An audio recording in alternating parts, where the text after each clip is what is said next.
Our Parashat this week is Parashat Tissa, which is in the book of Shemot. It's in the middle of a description of the building of the tabernacle. It's a special Shabbat. This is called Shabbat Parah, the Shabbat of the calf. In this case, a positive calf. And our Haftorah from the book of Ezekiel is likewise in honor of this second Torah reading, in honor of the good calf. I say good calf because Parashat Tissa also deals with a bad calf. And my main focus in my teaching this morning is the importance of context. To make choices in life requires the wisdom of understanding good calf, bad calf. They're both calves, but knowing when, because of context, something is good and when it is bad, that's wisdom. And so, some context regarding this good calf and bad calf. First, the good calf. Shabbat Parah is a good calf shrouded in mystery. Namely, it's a calf that had to be of purity of color. How now brown cow? All cows were brown, but one that was totally brown was called a Parah aduma, often translated as a red cow. And that cow was used for a specific ritual, particularly brought to the mind of the Jewish community this time of year. Parashat Parah is one of 4 special Shabbatot that prepare us for Passover, only now a few weeks away. When people in the time of the temple were preparing for Passover, in many cases they were preparing for pilgrimage. The privilege of rising up those massive stairs to the Temple Mount to hear the song of the Levites, to bring their offering of their calf, of their lamb, I should say, that would be sacrificed on the Temple Mount in the presence of the priests, giving a portion for the priests and taking most of that lamb to have a barbecue with family and friends, because it was Passover. And that lamb needed to be eaten that same night. That's a lot of lamb chops. And so people would gather all around Jerusalem in the hills with campfires, barbecuing lamb on Passover Eve. But to go up to the Temple Mount, there was a status of purity. Namely, in our tradition, God is identified with life. And for somebody to go up to the Temple Mount to bring that lamb to offer it, they had to have been purified from contact with death. And so this good calf, this Parah aduma, was offered to God, and then the ashes of that burnt offering were put into kind of a potion that the Levites had, and as part of the process of purification, they would have to go to a priest and be sprinkled with some of this Parah aduma potion. And so in anticipation of Passover, now but a few weeks away, it's traditional every year to read of the rituals of our ancestors as a reminder that as we prepare for Passover, we must also prepare ourselves spiritually to enter into God's presence. A preparation that is developing a mindset of in what ways have we ridden ourselves of our contact with death. What is death? Death is that which is no longer physically present for us, that requires a process of mourning and transition. Knowing how to let go of that and yet hold on to that is also context making. When I, as a rabbi, work with families who've had a loss, I say in reference to loss, you must first own the loss as real. That's part of the wisdom of our tradition of placing earth onto the grave, a concrete acknowledgement that our loved one is physically buried. And yet, I also counsel, and I say it to myself as well with the losses I've experienced, that to mourn does not mean to abandon. To have a loss doesn't mean to reject the goodness that we have harvested from a shared life with a loved one, but it means to make distinctions back to context, to know when there is life and when there is death, to know when there is reason to feel embittered and when to let go of the bitterness. Context matters. And so Parah Adumah reminds us to prepare for Passover by letting go of our bitterness, by letting go of that which is worthy of acknowledging that physically this problem is behind us, in order to move forward in life with gratitude and praise for the goodness that includes the lessons learned from the past.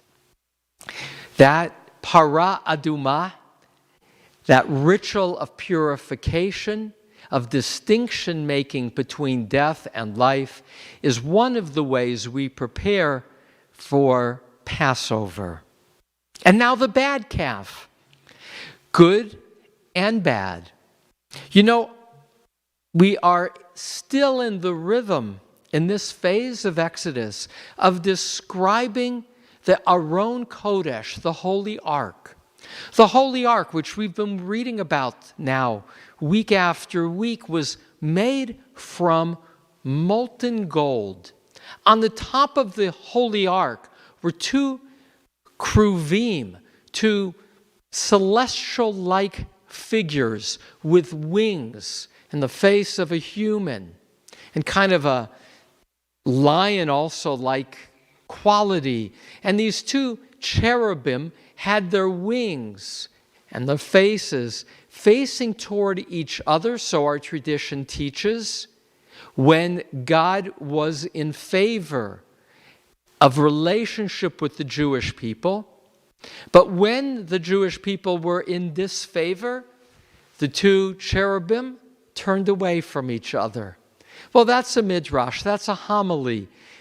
But what is clear from the Torah itself is that the Ten Commandments, that symbol of encounter with God, were placed into a holy ark that was placed in the Kodesh Kadoshim, the 10 by 10 cubit chamber of the tabernacle and later of the temple. And that those symbols of encounter with God, of that holy moment, were contained in a gold box. The rabbis will say of that gold box, Toho Kivaro. It was gold on the inside and the outside, so that we too, seeing ourselves as vessels of Torah, should be reminded that how we act in the world and how we feel should be in consonance, that both should have a quality of purity. Which is to say, we who are physical creatures have a need to be present with symbols. And so, that's a positive symbol. And now the negative, which will lead me to the following place. context making on Refugee Shabbat.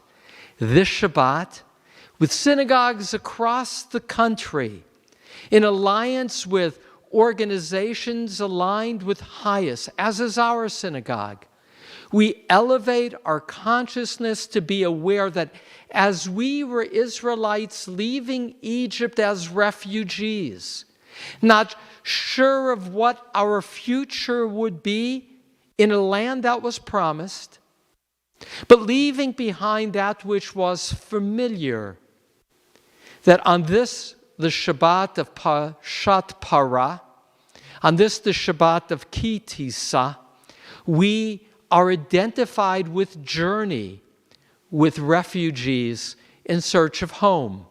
And I'll return, but this is again our journey in this teaching, to honor those who are refugees. And so now the bad cow, good cow, bad cow.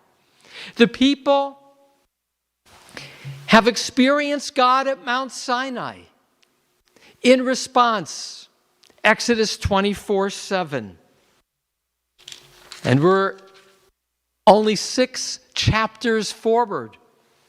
24:7, they said, Na'aseh v'nishma. We will do and we will listen, God, to what you ask of us. And then at Mount Sinai, as a community, an epiphany. God spoke to the entire people saying, here are the 10 sayings of our relationship that will form the cornerstone of our brit, of our covenant. And Moses, at the end of that profound transformation of community, says, I will now go up to Mount Sinai, and there I will encounter God to better understand how we as a community may live out that covenant. And it says in our Torah reading, Ki boshesh Moshe. But Moses hesitated on his return, boshesh. The rabbis in the Midrash and the homily will take the word boshesh, which could mean he hesitated, to say it was in the 6th hour that he did not return. He said he would come back after 40 days and 40 nights. But the question was, when do you start counting? Do you count the day he leaves or the next day? And so, at least as the rabbis will understand the miscommunication is that the people waited, and on the 6th hour of when their count of Moses needing to come back, he's not back. And then what happens? They panic. 40 days is a long time and 40 nights. No leader. Eifo ha'ish Moshe. Where is this man Moshe? And so they gather together, the people, and they say to Aaron, Kum aselanu Elohim. Get up, make for us Elohim, which can either in Hebrew mean a God or it can also mean a leader. Asher yahu lefanenu, that will go before us. Ki zeh Moshe ha'ish, because that one, Moses, the man, Asher ha'elinu me'eretz Mitzrayim, that caused us to come out of the land of Egypt, lo yadanu mehayalo, we don't know what happened to him. Vayomer alehem Aharon, and Aaron says to them, okay, let's deal with this tomorrow. Today, gather together the gold, the earrings from your wives, your daughters and sons, and tomorrow we'll deal with it. Aaron tries to stall, but no Moses. And then the people go from simply having a golden calf to dancing, to celebrating. Moses comes down, and he says to those who are accompanying him, there's a cry of war in the camp. And Moses answers and says, it's not the sound of the tune of triumph or the sound of the tune of the defeat. It is the sound of song that I hear. As soon as Moses came near the camp and saw the calf and the dancing, he became enraged. And he hurled the tablets from his hands and shattered them at the foot of the mountain. He took the calf that they had made and burned it. He ground it to powder and he strewed it upon the water, and so made the Israelites drink it. Good calf, bad calf. The good calf gets sprinkled on the people to purify themselves. The bad calf is made into powder, and this one they drink. And Moses is angry. And he says to Aaron, why did you allow this to happen? And he, Aaron, who he was left in charge, said, the people said to me, make us a god to lead us for that man Moses, who brought us from the land of Egypt. We do not know what has happened to him. And so, a bad calf. Moses is outraged, so much that the thing that was the most precious souvenir of all, the 10 Commandments carved by God, a souvenir, a reminder of a holy moment in which the entire people of Israel had encountered God, he shatters. And God will say to Moses, I am so outraged by this rebellious people. Step aside and let me destroy them. I love Psalms. Listen to this. I didn't bring it with me, but open up Psalm 106, which I taught on Thursday. Psalm 106 replays the golden calf. It's not in our Siddur. It's not part of our prayers. And as it's being replayed hundreds of years later, as it gets written about in the Psalms, in Psalm 106, among other places, the psalmist writes, and you forsook as a people the glory of God for a calf that eats straw. That's not in the story. It's a way of disparaging this worship of a calf that eats straw. You forsook for the glory of God. And so, to now move toward the teaching. That's the story. Good calf, bad calf, context. We're blessed to live in a country in which opportunity is a defining quality of America. It's not about where you were born. It's not about who your parents are. At its best, America is a meritocracy, where if somebody works hard and works with talent, he or she can fulfill a vision. It requires luck, it requires teamwork, but when all is said and done, America is a country defined by possibility. My parents were immigrants, refugees. They were refugees. Literally, they were in a displaced persons camp after World War II in Germany. And it was very hard to get a visa to come to America. It was about a year and a half of languishing in a refugee camp before they were given permission. And when they came to America, they chose to come to America precisely because this was a place in which, even when born, as in their case, in another country of Czechoslovakia, they hoped and believed that once they became U.S. citizens, they would have the right to vote, and if they were blessed with children, their children could go to university.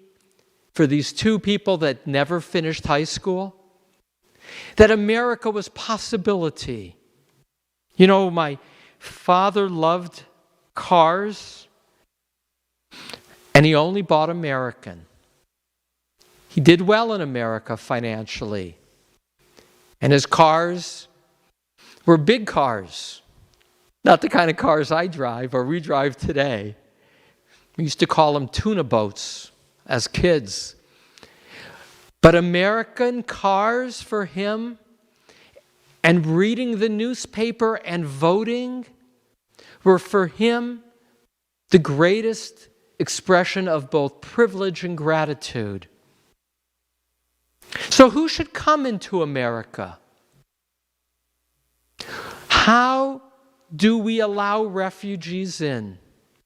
And so one thing I want to share is that America has faltered by not having clarity of our laws and how to deal with those who've come to our country out of desperation and are here with the question of who are they living in our shadows and what should become of them. We have a need for a comprehensive immigration policy. And I want to read a cartoon about that from my teacher, Rabbi Abraham Twersky. He didn't write the cartoon.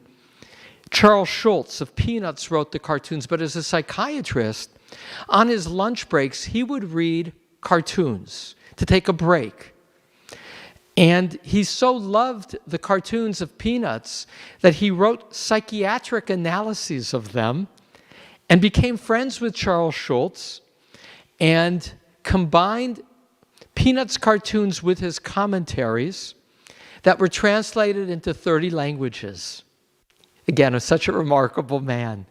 So I just want to share one cartoon that deals with, in my mind, this dilemma about refugees. Lucy, in the first frame of the cartoon, goes, "Wah!" The second frame, "What's the matter, Lucy? Can I help you?" And then Lucy, rubbing her eyes with tears, says, "No, thank you, Violet," and sniff, "There's nothing you can do." And then, standing straight and even having a half smile, Lucy says, "My problems are deep-rooted." And Rabbi Twersky comments, "The expression on Lucy's face in the last frame can be considered one of triumph.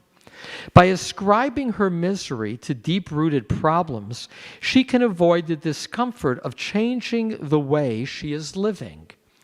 People who think this way are often those who never seem to finish their psychotherapy. They can't afford to recover because giving up their defense of having, quote, deep-rooted problems would mean they would have to change. This is precisely what they wish to avoid by going into psychotherapy in the first place.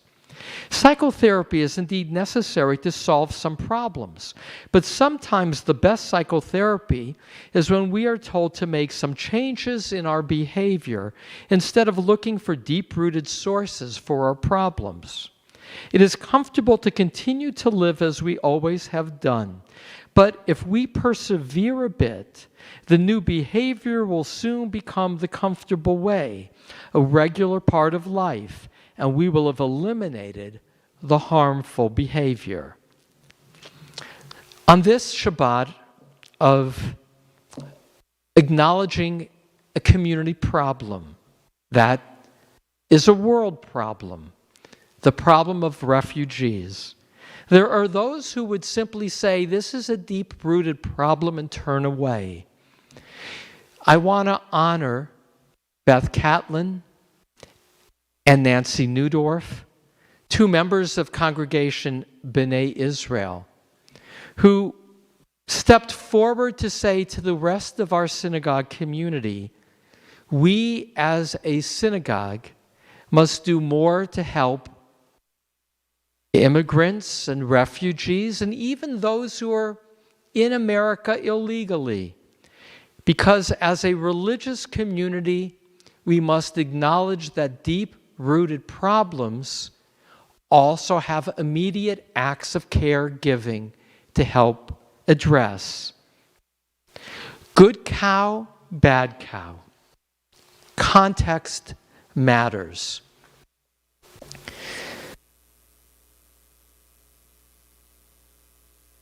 Our Torah reading this morning tells us to prepare for Passover.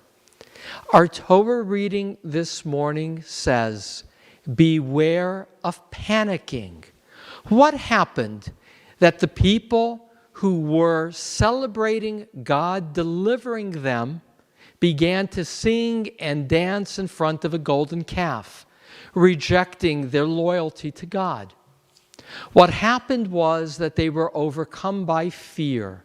Rabbi Harold Kushner, that great rabbi of our community, teaches that the most repeated line in the Torah is, do not be afraid. For when, as in that story of the desert, we overreact, when we see people coming to our border and we see them as a horde and not as people, when we see them as quote unquote overtaking us rather than as a group that needs to be dealt with human dignity, when we respond by fear and panic, it leads to a golden calf rather than a sacred vessel made from gold.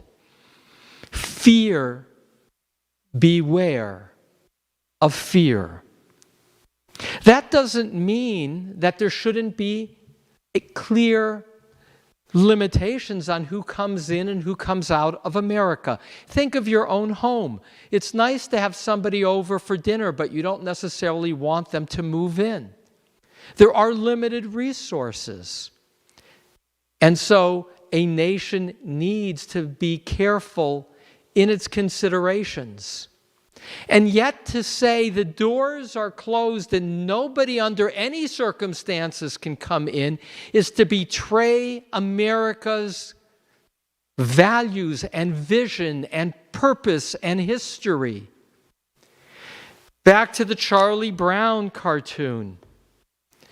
It is a deep-seated problem, is no reason not to first treat people at our borders with dignity, to see that they too are created in the image of God, that they are refugees, often because of climate change, where there is no opportunities in many places to do the farming and the fishing.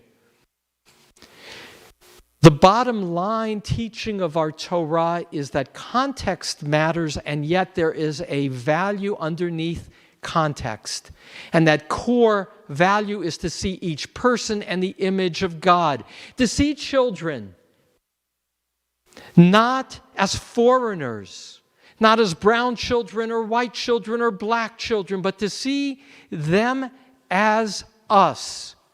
Not necessarily having all the same rights if they weren't born in America, but at least with the dignity of human life to be related to as families. That's not politics, that's morality. And that distinction between politics and morality is vital for a rabbi and a community to act rightly in the world. People have the right to differ as to what those policies might be, to create the balance between how we write our laws as to who and how people may come into our country. But to deal with a refugee as other than fully human is despicable. What that means in terms of human rights, that's to be discussed. But we are all in danger of letting fear override reason, of labeling the other as less than human. And as a religious people, we must act with God over our shoulder and before us. HIAS, which we partner with this Shabbat, was an organization created to help Jewish refugees. And when some 20, 30 years ago there were fewer Jewish refugees, HIAS redefined its mission, and they said, we help those who are in need, whether or not they are Jewish, because we are Jewish. The Hebrew Immigration Aid Society is our privilege to partner with, to make distinctions of good cows and bad cows, good laws and bad laws, how to help and how not necessarily to overreach. Ribono Shel Olam, Master of the universe, on Shabbat Parah, on this Shabbat of preparation for Passover, in which we remember that we were once slaves in Egypt, in which we prepare for that journey through the desert toward freedom, may we know that there are those in hunger today. May we know that there are those who are refugees today, that they are not to be diminished, that we must not say that this problem is so deep that we cannot act kindly and worthy of being created in your image. For all humans are created in your image. May we honor that core goodness that is godliness. But may we do so with eyes wide open to know that there is room for debate, political debate, of how to take limited resources and allocate. May we talk to each other with respect. May we know that morality must always be an integral part of our politics. For to have politics without immorality is to have immorality if it does not contain morality. But morality without politics is naive and self-defeating. Ribono Shel Olam, may we move forward toward Pesach, knowing our past and celebrating the possibilities of a better tomorrow. Amen.